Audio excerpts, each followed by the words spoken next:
All right, ladies and gentlemen, welcome this evening. This is the preseason webinar for long distance running. One of the slides here you'll see, and you might have seen if you were involved with summer games, this is a donation page and a fundraising page, just information purposes, to let you know that there is a car donation program that Special Olympics Maryland has in place. You could go to our website there with the link and look for the choose vehicle donation. We've already had a couple cars donated to help provide funding for state office as well as some local program monies as well. So we also have our VP of Donor Relations, Sue Jacobs, email address there. If you have any questions, you can contact her for more information. So we'll go ahead and get started here. So tonight, again, long distance running, we have our new sports director, Monty. So welcome, Monty. I'll let him introduce himself in just a second. We have Ron Freeman, our athletics and long distance running venue director, myself, senior director in sports competition for Special Olympics Maryland, and our vice president of sports, Mike Sarnowski. So with that, Monty joined us shortly after summer games. So Monty, if you want to do a quick hello and introduce yourself, that'd be great. Hey all, I'm Manny Madula, and I would be the staff lead for long distance running, amongst other sports. And I look forward to working with all of you. Thank you for being here and thank you for having me. It's going to be an awesome season. Very good. Thank you, Monty. Appreciate that. So a couple of things we'll go over is the typical agenda. Talk about the deadlines throughout the season, the training and qualifying events, how you can get registered for the state championships at the Fall Sports Fest. Go over some rules and layouts of the venue that we'll have at Fall Sports Fest. Then have questions at the end if there are any, and we'll talk about forms and policies and other things as well towards the end of the webinar. As you saw, this is being recorded. If you have any questions, you can put it in the chat function or wait till the end and we'll see what questions we have. So again, we'll go ahead and get started here. So as hopefully everyone knows, we start every webinar with this and working with the area leadership. Hopefully they've instilled this in with you guys as well as coaches. But as far as any training, any participating at any event or anything of that nature, practices, etc., athletes and volunteers cannot participate without having all their valid certifications in place prior to that arrival at the first practice or training. So for athletes, that's the medical form as well as the CDW, which is the communicable disease waiver form. And then for all others, coaches, volunteers, unified partners, everybody else, the volunteer application, protective behaviors, as well as the communicable disease waiver form as well. So again, we'll talk about this, but always check with your area leadership. Make sure you have everything in place before anybody participates in any manner in any practice, training, or anything of that. There's absolutely no exceptions to that, and that's for the health and safety for everyone involved. As I talked about, really work with the area leadership. They're the individuals who oversee and guide your local area or county program. They have all the information at their fingertips and can help you as your first resource with any questions in regards to the certifications and where things stand with individuals and what they need to be in compliance with all of the paperwork and certifications, etc. As we talked about, really good. I know a lot of programs do a sign-up sheet to see who's interested in a sport. Once those sign-up sheets or registration check-ins start happening, that's when you can work with your area leadership to make sure that everyone on those lists that show interest in a given sport have the proper certifications in place, and if not, can work really quickly to get those in place, to get those into the hands of the area county program leadership, and then they will forward them along to the state office. So as we talked about the certifications, here's the list of the certifications that each different role, if you will, needs to have in place. We talked about the athletes, the medical form, along with the CDW, the unified teammates and general volunteers that are helping provide guidance and support during practices and trainings, etc. Those individuals need, in addition to the volunteer application and the screening, like we talked about, the protective behaviors and the CDW form in place.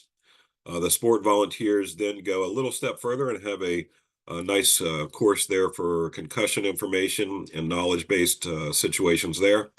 Assistant coaches, they will then need to take the CSOA or Coaching Special Olympics course. Head coaches as well We'll take that CSOA or Coaching Special Olympics course, and then have the the sport specific training for that given sport. The the CDWs have been embedded, if you will, into the medical form moving forward with Special Olympics and for the athletes. So it's all one piece of information through several pages. Similarly, the volunteer application also now includes the CDW to be signed off so that all of those will have the similar and the same expiration date moving forward. One of the things, like you talked about there with all the certifications, that's for several reasons, one of which is the credentialing purposes that gives each person the role and certification and credential needed for certain things at a given event. So if per se a head coach doesn't or is unable to get the head coaching certification through the sport specific training, it doesn't mean that that program can't participate. What it does mean, however, is that program with their participants would not have a head coach that would be able to file a protest on their behalf. The one exception with long distance running, correct me if I'm wrong, Mike, but along with track and field or athletics, which long distance running is a portion of that sport, there is a acknowledgement for through the rules that the athlete or the unified teammate can also file a protest on their behalf, talking with their coach with maybe some instruction in that, but they on them can file that on them about for themselves. Yes, that is correct. We follow USATF rules for distance running, and that applies to all USATF rules. Thank you, Mike, for the confirmation there. Talking about those certifications, you see the link at the bottom of this slide. That's our website for our coaches resource page. And on that site, there is a section there where you can look at the certifications, who needs what from your given program or county program. And that's updated pretty much on a weekly basis every Friday through Dottie in our state office. Except for holidays here and there may be a little delay in that, but generally speaking, it's updated on a weekly basis. Again, you can always work with your area leadership as well. So now we'll get into the deadlines. So the training registration deadline is the first deadline. That's August 29th for your training rosters. What that means is that anyone, those athletes, sport volunteers, coaches, unified teammates, head coaches, anybody who's supporting that that team needs to be in the GMS system through your area leadership into the training for long distance running. Now we say August 29th, that's when it's due to the state office. You need to work with the area leadership, as we'll mention several times throughout the webinar. They may have and probably do have a little earlier timeline so that you get all the paperwork into them. They enter into the system. They make sure we at the state office have it by this deadline. So the deadline there is the state office deadline. Work with the area leadership. They may have a week or two earlier deadline to make sure everything's in hand and ready to move forward with the trainings. The last date for missing forms, September 12th. That is when, after everything gets put into GMS by their training registration deadline, we do a check at the state office to make sure everything's in compliance. We know that sometimes a form may get missed or not uploaded for whatever reason. That's a chance for us to work with the area leadership going back to say, hey, we have these two people who are missing this or whatever. That's when those forms have to be back into the state office. Again, to make sure that everything's in compliance. And those need to be valid through the end of the Fall Sports Fest, which is October 19th this year. So just make sure you're not only looking to that they're in place, but they're also valid and don't expire until after October 19th. Should go back up to the training. One thing I forgot to mention at the training registration deadline is that's the deadline where anyone after that deadline is not eligible for the state championships. However, if someone moves into your county program after that given deadline, they can certainly join your program for training purposes and enjoyment of the sport, camaraderie, and friendship, but they just won't be able and be eligible to move on to the state championships. And then we get to the competition registration deadline, and that is October 7th.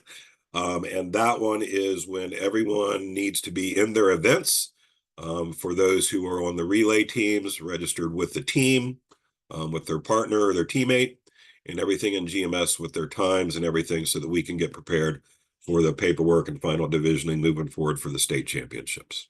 But again, work with the area leadership. They're your first go-to, as well as our coaches resource page. We're all in this together, and we'll work through this. So with that, I think I'm going to turn it over to Mike to get into some more, Mike and Ron potentially, to talk more specifically about long distance running. Sure. Thank you, Steve, and thank you to everybody who's joined us tonight. I see so many faces out there. It's incredible. So thank you so much. Here you see the different events that we've got. We'll have a conversation around a couple of these when we get to a slide in a bit. But different races from 1K to 5K to have a broad opportunity of varying ability levels so that hopefully anybody who's interested in distance running can find an event that works for them. And as you notice, we also do have several different unified events where an athlete with an intellectual disability runs with or on a team with an athlete who does not have an intellectual disability. And we encourage everyone to consider adding that as part of their mix and their offerings. And we'll look forward to having folks, additional folks compete in that in the future. For qualifying competitions, I'm not going to read through all this. This will be in the slides that you get there. But basically, to count as a qualifier, it needs to emulate, if you will, the state competition. It does not mean you have to have awards. You don't have to have any of the frills, but you do need to follow the rules. Have a course that is not certified necessarily, but is properly measured, and have medical personnel on site. That could be the standard medical if you have someone handling that for you as part of your training. Frequently, areas will have qualifier, what we sometimes will call an in-house, but it could also be open to other areas as a part of their practice session. Please do consider that. We'd love to have many opportunities for our athletes to compete. Steve, you want to go to the next? So looking to have at least everybody compete in at least one multi-county competition. We know with a sport the size of distance running, that may or may not be possible based on things, so we can be a little bit flexible here, but again, you can have one that's in-house. And again, at that event, I mentioned about having the proper distances measured out. The athlete, each athlete or unified team needs to compete in the distance that they intend to compete in at state games. We do need to get a time. Yes, we understand that with distance running, based on conditions and the course layout and such, they're not, one 3K course is not exactly directly comparable to another 3K course, but we still do need that time. It's the best that we can do, short of having people run their races twice at the state championship, which I don't think anybody's interested in running 2 5Ks in the same day. So, so be sure that they can compete at that. The other thing for the 5K, those who run the 5K, you can also use mainstream races such as the Baltimore Running Festival. I'm not sure when that is this year, or other 5Ks, as long as you get a legitimate time from them. And in most cases, you will. Certainly, I say the 5K, you can certainly do the same for other distances, but just as long as they're offered. 5K is the most common for the events that we're offering here for this season. And Mike, let me. So, Mike, yes, Steve, Ron, go ahead. I'm sorry, I called you Steve. So, apologies for both of us, I think.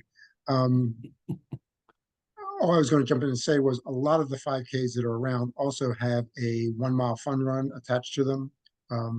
So, if you got an athlete who's not going to be running a 5K, but wants, get some practice running a shorter distance, have them do the 1 mile fun run. If you want to submit those times and say this was a 1 mile time, and we can do a calculation and come up with a 1K out of that, being 62% of your 1 mile time approximately. So There are some options at the public events. Most 5Ks have a 1 mile fun run. Okay, thanks, Ron. As of today, unless something's changed in the couple hours since we finished the slides, there are no, so we haven't received any sanction forms related to an area hosting an event. I know that the 3 areas typically host at events throughout the season, so we'll keep an eye out and certainly we'll keep you informed. It'll also be included for the events that are hosted by an area program. Our qualifiers hosted by an area program will appear on the coach resource page. And we have, I think we've already seen the links, but we'll have links further in here as well. And then it mentions about Charm City for the 5Ks. Athletic attire, I'm not going to read through all this. Basics need to be in a proper attire, proper athletic shorts and pants. A wristwatch is fine. Jewelry is generally not, except medical alert bracelets, and those should be taped down and such. And then footwear, essentially, you can wear shoes or you can run barefoot, but they need to be athletic shoes or appropriate for an athletic competition. So go ahead, Steve. Yeah, so for the unified, what's shared on this slide is how we have been operating or offering these events. And after I finished going through this, I know Ron wanted to have a brief discussion to see if we want to make some adjustments, if it would potentially add some additional participation, excuse me, in the unified events. So for the unified pairs events, that's the 1K and the 1500, they have to finish, they basically are running together throughout that distance. And they need to finish within 5 seconds of each other. Again, you'll see on a later one, all the races are mass starts, so they would be running the same time. And then we use the combined time for both runners as the time for the team and factor that in. Similarly, for the relays, we do the same thing. It's the combined time for the team, but we'll talk about relays in a minute. For the unified pairs, if it's necessary, they are certainly welcome to touch or hold hands, but it's not a requirement. Those shorter races were actually initially added with the intention of having a unified partner running with the athlete. Helped some athletes who weren't quite ready to run on their own to run as a team and to compete when they would not be able to otherwise do so without a unified partner with them. That said, we're looking to potentially expand that. The one thing I say they can touch and such, they can't pull, carry, anything like that. Yeah, not carrying them in a fireman's carry across the finish line, although that certainly would be very picturesque. But no, just everybody's running on their own. For the relays, these are 2-person relay teams. And they're offered for the 2 races where the runners run 2 loops of the same distance to get to a 3K or to a 5K. And you'll see that we have pictures of what we use at the state event. Not that this is about the state competition, but you can see where that's that. So for the 3K unified relay, one person, the first person, it could be the athlete or it could be the unified partner, doesn't matter which, would run the 1500-meter loop that on which the 3K is contested. They'd hand the baton off in an exchange zone that we would have, and then the second runner would run the remaining loop, the additional 1500. Similarly, for the 5K, it would be one runner run the 2.5 kilometer loop and the other runner then run the second one. I should note here, with the unified and such, all of they will be starting with everybody else who's running that same distance. So the unified 3K relay team is going to be running with the 3K runners, and same thing with the 5K and such. And again, we would use a baton for that. That said, Ron, do you want to toss to the couple folks who are with us Sure. your thoughts in terms of potentially either opening up unified or any other adjustments? Yeah, a couple things that I can thought to. I mean, like Mike said, a few years ago when we added these events, the idea was to see if we can get more athletes participating, more people participating. and that was the impetus for the unified pairs finish. My thoughts are, in terms of those events, and open up for discussion or bring it back to your area or the other areas who are not here tonight, is just eliminate that the first bullet, that the unified pairs must finish within 5 seconds of each other. They certainly can. It doesn't eliminate the possibility of an athlete who needs the emotional or physical, not physical support, but the emotional support of someone running, a partner running with him, but also gives the option of a unified pair just going, each of them going all out to, still combining the times, to get a different finish, not necessarily having to finish within 5 seconds of each other. My thought was that we were not taking anything away, but perhaps opening things up.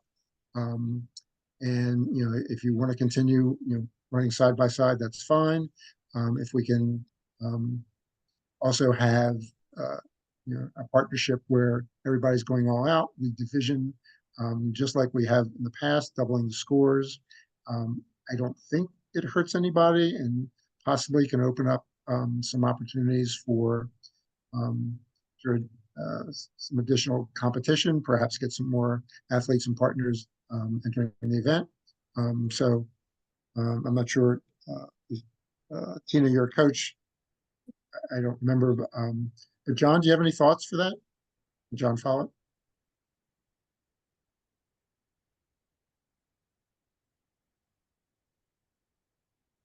There you go. Your lips are moving, and I'm not hearing you, John. Yeah, John, you're not muted, but yeah, we don't hear you.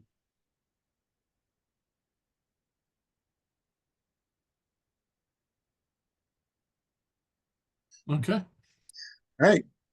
It's very profound. Duly noted, John. Whatever it is, I'm pretty good at lip reading, and my understanding is I have no idea what you're saying. One other thing I would toss in that, Ron, you and I and Mani had not talked about this, but I could see if there is interest, we could certainly add the unified pairs as an option to the 3K and 5K. Absolutely, yeah. Where again, each person goes out, runs their own race at that distance. But we don't want to keep adding events and nobody enters them. So we'll include an opportunity then to get feedback as well from the other programs who are unable to join us this evening. And Ron, there was a second thing you wanted to bring up, I thought, but I didn't remember what it was. Actually, there was there's two things. One pertained to relays and one pertained to something else. Since we have a relay slide up there, Mike, I was wondering, obviously we're not going to be hearing from John, until we fix the mute issue, but we'll have it on the slide deck, and for other folks who might listen later, of perhaps having what was my thought? Just having just an athlete relay, just a regular relay where two athletes are running, as opposed to a unified relay. There's just looking for something that we're not, would not be, they would still be starting and finishing with whatever distance it is. Might add a little bit more fun, as a partnership, as a team, an opportunity to get a middle as a unified relay team as opposed to individual. I don't know, just looking for ways to expand long distance running without necessarily adding distances. So that was my thought there, and I had not mentioned that earlier, but once we had the slide up, there's probably no reason why we can't just have if there was interest, allowing a regular relay that's not unified for the same distances. Well, I'll tell you what, we can and then I did remember now what the other one that you wanted to bring up. I can work with Monty, and we can get a real quick survey or just a questionnaire to try to get feedback that can go out to the coaches as well. And the other thing, real quickly, as long as I sort of have the floor, was potentially, and this is a question for coaches, probably in that same survey, is we've always limited to athletes to one event. And maybe that's, that's all that they can run, especially one, the athletes who are doing the 5K. My thought was, open it up to a second event, if the coach and the athlete feel they're up to it. My thought was it would have to, we run these events, and I think we'll show this later, from longest distance to shortest distance. That opening up to the possibility of athletes running 2 events, as long as those 2 events aren't in, right next to each other in the schedule. Therefore, not allowing a 5K and a 3K, or a 1500 and a 1K, but perhaps if an athlete wants to run the 5K and the 1K, or 5K and the 1500, just as again, just trying to expand the sport. I don't know if we have athletes who can do 2 events in one day. I suspect we may, just having watched long distance running for a number of years, and some of those same athletes who do the snowshoeing events. I mean, we've got some athletes who have a lot of endurance and maybe a lot of energy, and maybe they have, and the coach would agree that they have the ability to do that. So that's just another possibility. Some thoughts around that will probably go in the survey that Mike and Monty will send out. Yeah, that would be great. And again, I think we can do that and make a decision in ample time for folks to pick appropriate events and get appropriate scores for their athletes or their teams if they go with unified. We'd love to see more team stuff in general. So, Steve, you want to go to the next slide? So we're coming down here. So, this is incorrect. So, Monty, the checklist that we had, this is one error to correct. It is October 19th. At unless anybody wants to come out on a Monday afternoon or a Monday morning and run. So, for those of you who are listening, it's October 19th at Mount St. Mary's University.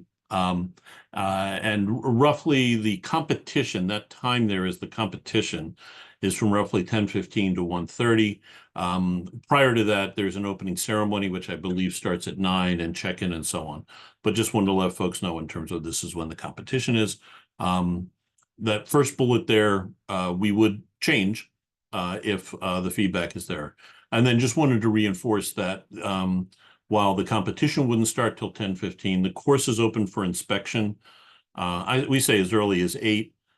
It's open for inspection at dawn. So and such. So it'd be a good opportunity for folks to go out. We of course will go out and inspect it with just from a safety standpoint and so on, and we may make some tweaks. But please do. I mean, plan to get there and get out and take a look at it. Next slide. I think the rest of these. So again, this is focusing on Fall Sports Festival, but it would apply to your competitions to have some consistency. So we mark the course for the Fall Sports Festival using orange traffic cones, typically the larger ones, which are what I think 3 feet, as well as potentially some smaller ones, and also additional markings with spray chalk. We have arrows and such guiding folks along the way, in addition to marshals and so on. But if you're marking your course, you may want to follow that. Candidly, that is not the marking method for marking a cross-country course in USATF, but it is much more visible, and USATF, they use different color poles and so on down the line. But I think it's much easier for our athletes to follow the course and be successful, both those who are doing it on their own as well as in unified pairs. Let's see. So on the course, again, all starts will be mass starts based on the distance. So as I mentioned, everybody who's running a 5K, including those 5K relays, or if we do 5K pairs and such, would all start at the same time. And we'll keep track. We have a system where we keep track of everything. So make sure, one key thing with pointing that out is if you have a runner who, for whatever reason, has difficulty being along or near a crowd, you're going to want to train him or her to be able to handle a mass start with that. Again, it's open for inspection ahead of time. The coaches, families, et cetera, are not allowed to be out on the course itself, but there are certainly some spectator spaces available to watch the way.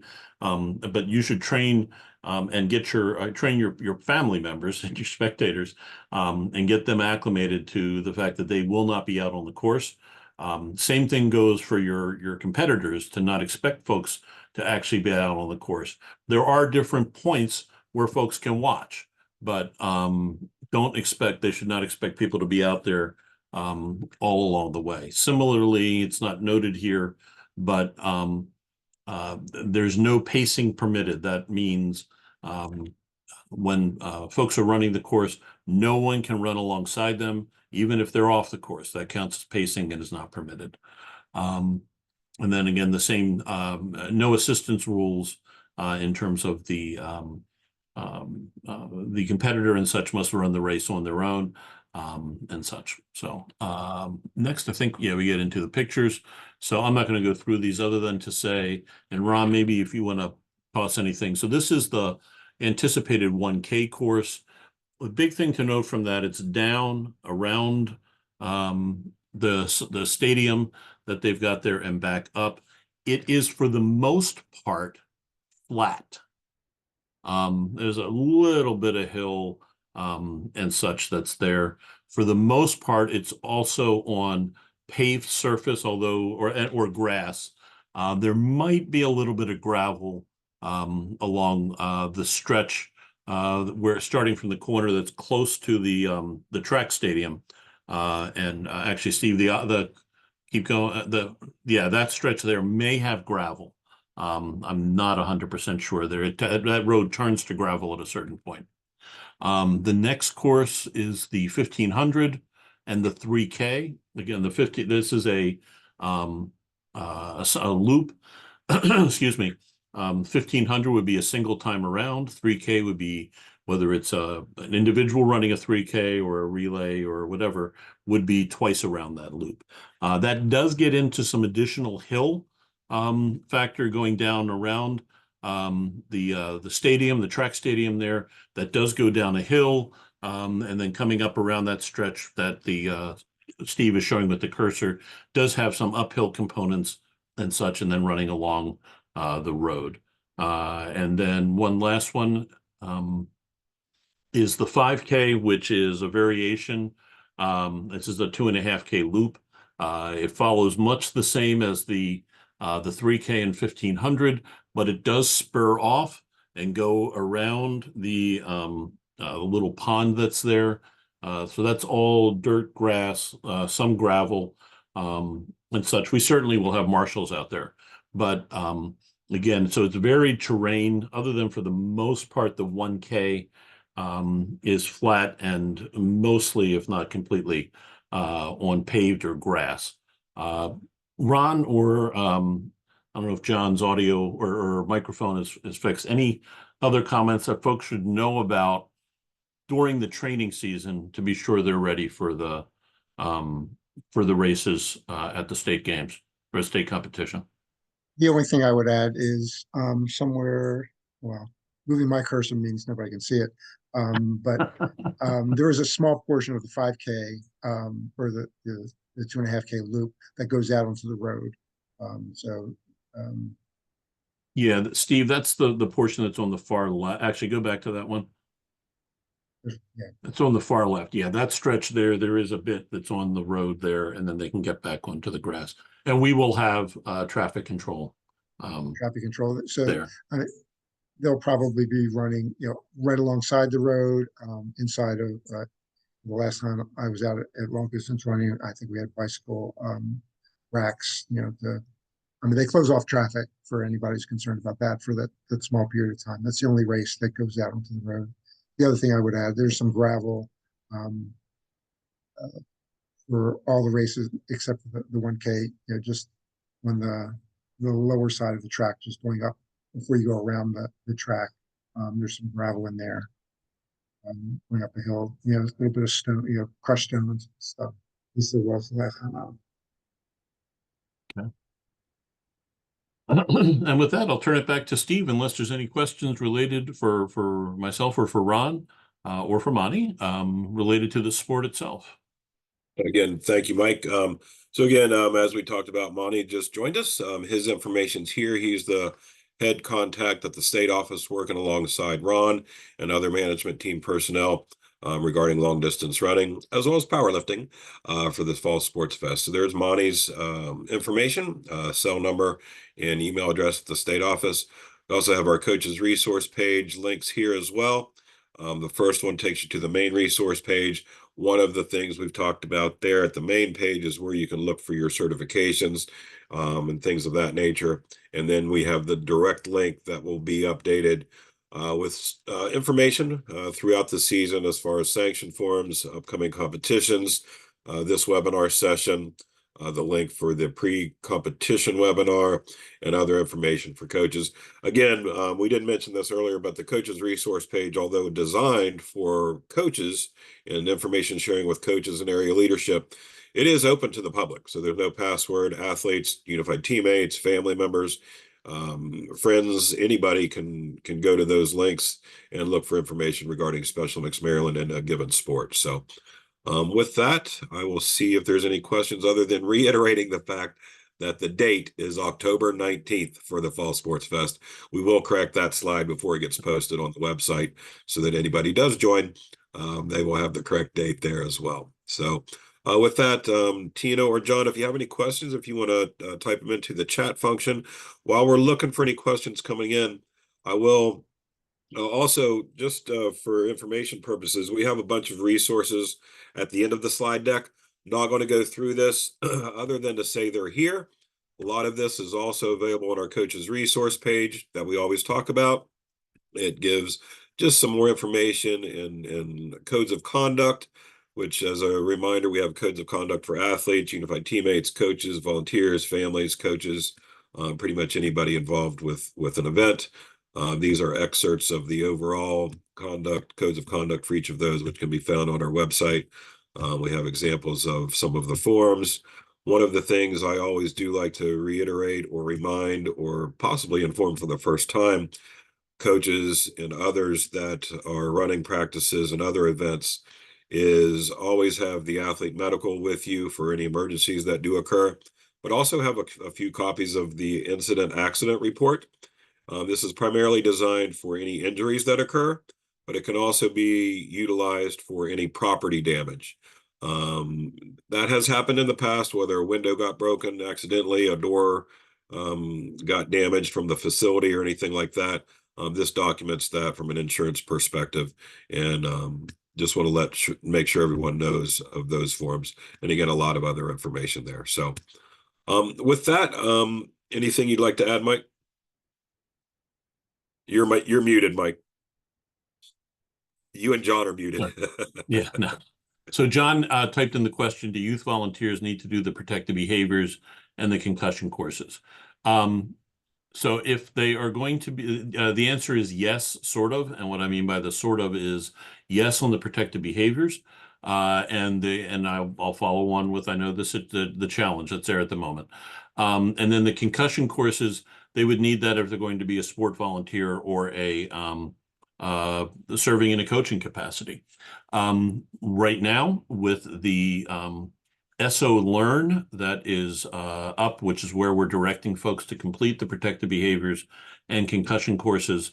At the moment, it does not allow anybody under the age of 16 to complete it. They are going through an update. They're completely replacing the learning management system, or LMS, and actually are going to shut down for 2 weeks starting August 1st, and we'll relaunch on the 15th. And we anticipate some of those problems to be resolved. If not, we do have some, and we'll implement a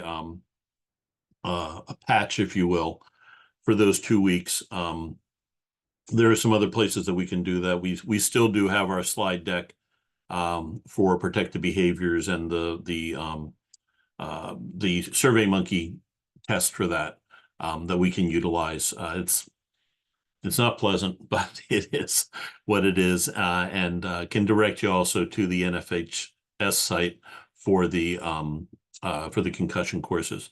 But we anticipate that they will be resolving the issue with 16-year-olds as part of this upgrade. So, but yeah, we've heard that from a couple folks, and yeah, that's unfortunately something currently out of our control, and but we'll make sure that we can do it. That said, other than that, thank you again. Thank you to Tina, who's already departed, for her family thing. Thank you, John. Good to see you. And thank you to all of you out there in cyberspace for watching this at some point in the future. And we'll look forward to getting your feedback on the suggestions Ron has related to some adjustments to hopefully get some more participation and some varied participation for folks. So with that, I think that's it. Thank you so much. I'm going to go ahead, Steve, I'm going to kill the recording.